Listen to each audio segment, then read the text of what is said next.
Bear está em uma lanchonete ensaiando a declaração de amor que pretende fazer para Nick, sua colega de trabalho. Eu escolheria você acima de tudo.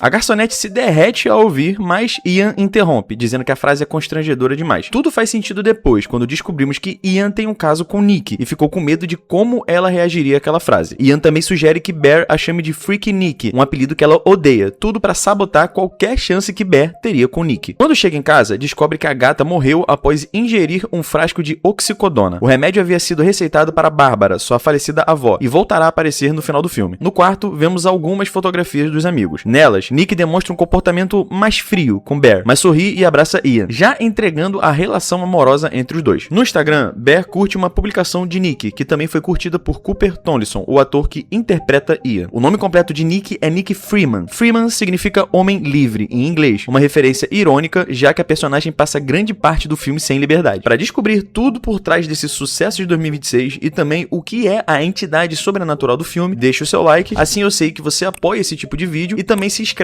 porque aqui a gente conecta cada pista, analisa cada detalhe e revela tudo aquilo que passou direto pelos seus olhos. Enquanto procura um presente para Nick, Bear encontra na loja de ocultismo o One Wish Willow. O objeto foi baseado no episódio A Casa da Árvore dos Horrores, de Os Simpsons, onde os personagens encontram uma pata de macaco que realiza desejos. À noite, os amigos vão a Barker's Pub. O nome é uma referência ao roteirista e diretor Curry Barker. Quando Bear se despede para ir embora, a mão de Sarah fica por alguns segundos no seu braço, já entregando os sentimentos dela por Bear, que não percebe por conta de sua obsessão por Nick. Cuida bem da sua mina. Não fala assim. Nick reage à frase com um eca, e no carro volta a dizer a mesma coisa, mas Bear simplesmente não percebe esses sinais. Quando não consegue se declarar para Nick, pega o One Wish Willow e faz o seu desejo. Eu desejo que a Nick me ame mais do que qualquer pessoa no mundo.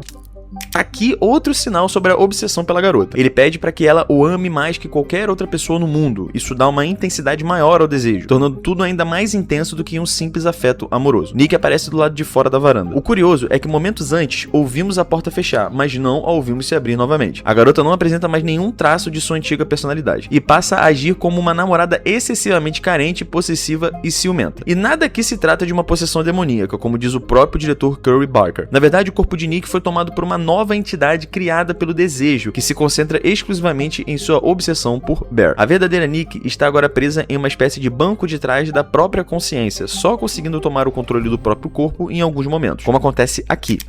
Que é isso?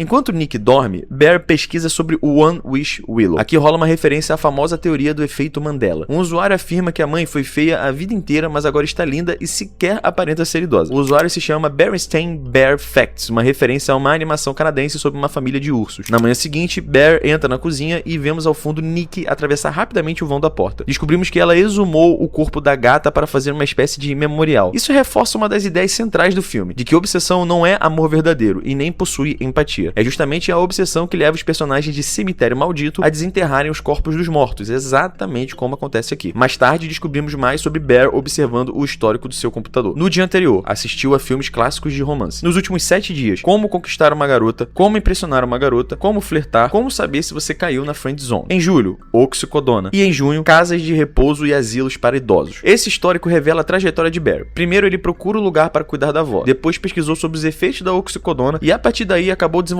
sua obsessão por Nick no trabalho. Em um momento, os dois riem de um meme que diz: "Quero vestir sua pele como se fosse um suéter". Curiosamente, um pouco depois, Nick começa a usar uma faixa na cabeça, exatamente como a garçonete mostrada na cena de abertura do filme. Isso também volta a acontecer depois, quando Nick mutila o próprio corpo para se parecer com Sarah. Enquanto assistem a um filme juntos, Nick olha fixamente para Bear, que simplesmente vira seu rosto de volta para a televisão. A naturalidade com que ele faz isso mostra que ele aprendeu a conviver com aquela presença assustadora, mesmo sabendo que aquilo não é natural. Durante o jantar, Bear brinca sobre se tornar um crítico gastronômico. Um detalhe relevante, mas que será lembrado mais tarde pelo filme. Em um telefonema com Ian, o amigo conta que Nick mentiu sobre o pai estar com câncer. No fundo da cena, há uma miniatura com o desenho de uma árvore, uma composição visual que serve para nos lembrar de que tudo aquilo é consequência do galho do desejo que Bear quebrou. É bem perturbador ver Nick espiando tudo ao fundo da cena. Ela coloca parte do corpo para fora para observar e em seguida desaparece de novo. O enquadramento cria a expectativa de que ela vai surgir de repente a qualquer momento, aumentando ainda mais a tensão da cena. Quando confronta Nick por ter mentido sobre o pai, a reação dela é maluca. Não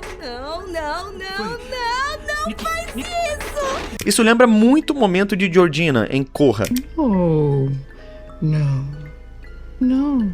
Após os dois fazerem sexo, chegamos no que eu acredito ser a cena mais assustadora de todo o filme. Bear procura por Nick no quarto, que aparece escondida entre as sombras na parede. Esse momento lembra muito a cena de Anne espionando Peter dormir em Hereditário. Eu não gosto dos meus sonhos.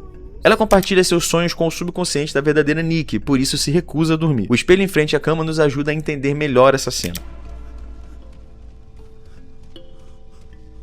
A entidade evita encarar o próprio reflexo, já que isso desperta por um momento a consciência da verdadeira Nick. Na manhã seguinte, Bear descobre que ela cortou seu cabelo. Ele a encontra na sala, fingindo ler um livro, e eu sei disso porque ele tá de cabeça pra baixo. É tudo um jogo pra se parecer com a namorada ideal. Ela também prepara o almoço, onde dentro há 2 fotos Polaroid. Em uma delas, Nick aparece sorrindo enquanto Bear dorme. A legenda diz, não sou eu. Isso pode ser um pedido de socorro subconsciente da verdadeira Nick. E se o Ian foi fazer fofoca, então é bom você saber que... Nesse momento, Sarah aparentemente iria revelar o caso entre Ian e Nick, mas foi interrompida pelo pai. Quando Sarah diz que o almoço de Bear está com cheiro estranho, descobrimos que Nick cozinhou a gata. Uma brincadeira sobre Bear querer ser um crítico gastronômico. Qual é o veredicto sobre o gato? É muito interessante a dualidade que o relacionamento de Bear e Nick transmite aos amigos. Ian acredita que Bear está se aproveitando de Nick, se beneficiando de algum surto mental que ela pode estar passando. Já Sarah acredita que Bear é a vítima e que Nick está se aproveitando da paixão cega que ele sente por ela. Quando Bear liga para tentar reverter o feitiço, a voz do atendente no idioma original é do próprio diretor Cory Barker. Descobrimos que apenas a morte pode quebrar o feitiço. A seguir, o atendente coloca por um momento a verdadeira Nick no telefone, que apenas grita em agonia. Quando Bear entra em casa, a personagem está coberta por vômito, o que deve ter ocorrido enquanto a verdadeira gritava no telefone. Os dois vão à festa de Ian, onde o grupo joga uma partida de Jenga. O desafio exige que Nick revele um segredo, que então recita uma história incestuosa sobre João e Maria, uma alusão ao seu relacionamento com Bear. Eu sou mais do que sua esposa. Eu sou sua irmã. Bear tira uma carta que o manda beijar a pessoa à esquerda, que nesse caso é Sarah. Nick faz birra e empurra Sarah para o lado para ser beijada em seu lugar. Nesse momento, a verdadeira Nick retoma o controle por alguns segundos, ferindo o próprio rosto com uma garrafa. A reação de Bear a tudo isso é bem interessante. Primeiro ele fica em choque, mas em seguida simplesmente aceita a situação e entende exatamente no que se meteu. De volta para casa, Bear quer saber se Nick realmente é feliz. A Nick tá feliz de verdade. A Nick gosta de mim. A entidade trava e tenta alcançar a verdadeira Nick, pois sabe que aquela personalidade não é realmente sua. Isso fica evidente quando ela adota o apelido que a verdadeira Nick mais odiava. Eu sou a sua esquisita. Não. Mais tarde, enquanto saía escondido para encontrar Sarah, a verdadeira Nick consegue falar com Bear, implorando para que ele a mate. Por que você acha tão ruim ficar comigo? Isso sela o destino de Bear, que a partir daqui merece tudo de ruim que está prestes a acontecer. Temos agora uma falsa esperança entre Bear e Sarah, que é interrompida quando Nick atravessa a janela e esmaga o rosto da garota contra um tijolo. Eles escondem o corpo na loja de música. Bear tenta reverter o feitiço, mas só é permitido um desejo por pessoa. E quando pede pela ajuda de Ian, o cara acaba desejando $1 bilhão. E, instantaneamente, dinheiro começa a chover do céu. Em uma entrevista, o diretor revelou que mesmo após a morte de Ian, esse dinheiro não desapareceu. Isso sugere que a morte só desfaz feitiços específicos, como de uma obsessão romântica, por exemplo. Quando Bear volta para casa, encontra mais um altar montado por Nick. Entre os objetos, há um frasco semelhante a um lubrificante, usado por Bear pra... você sabe. Nick também profana o corpo de Sarah, usando seu vestido e tatuando em seu corpo tatuagens parecidas com as da amiga. Nick está tentando literalmente se transformar em Sarah, porque acredita que é isso que Bear deseja. Nesse momento, Ian invade a casa e Nick atira nele. A arma pertence ao pai de Sarah e estava guardada no cofre da loja de música, mencionado anteriormente no filme. Nick pegou-a no momento que ficou para trás, cuidando do corpo de Sarah. Bear se tranca no banheiro. Do outro lado da porta, Nick sugere encerrar o relacionamento. Eu tava pensando que a gente devia terminar. Mais uma tentativa de manipulação emocional. Para acabar com tudo, ele engole os remédios da avó, o mesmo que matou a sua gata. No outro cômodo, ouvimos o som de um galho sendo quebrado. Nick fez seu próprio desejo, pedindo que Bear a ame mais do que tudo. E quando o efeito do remédio entra em ação, Bear morre, e Nick tenta tirar a própria vida. Uma clara referência a Romeu e Julieta. O feitiço é quebrado a tempo, dando à verdadeira Nick o controle sobre seu corpo e um destino talvez muito pior que a morte. Mas e aí, você já estava por dentro de todos esses segredos? Comenta aqui embaixo o acontecimento do filme que mais te marcou. E se você curte esse tipo de conteúdo, onde a gente vai além da superfície, conecta pistas e revela tudo aquilo que o filme esconde, já se inscreve no canal e ativa o sininho, porque aqui a gente não só assiste filmes, a gente decifra. E me diz também, qual é o próximo filme que você quer ver virando assunto aqui no canal? Te vejo no próximo vídeo.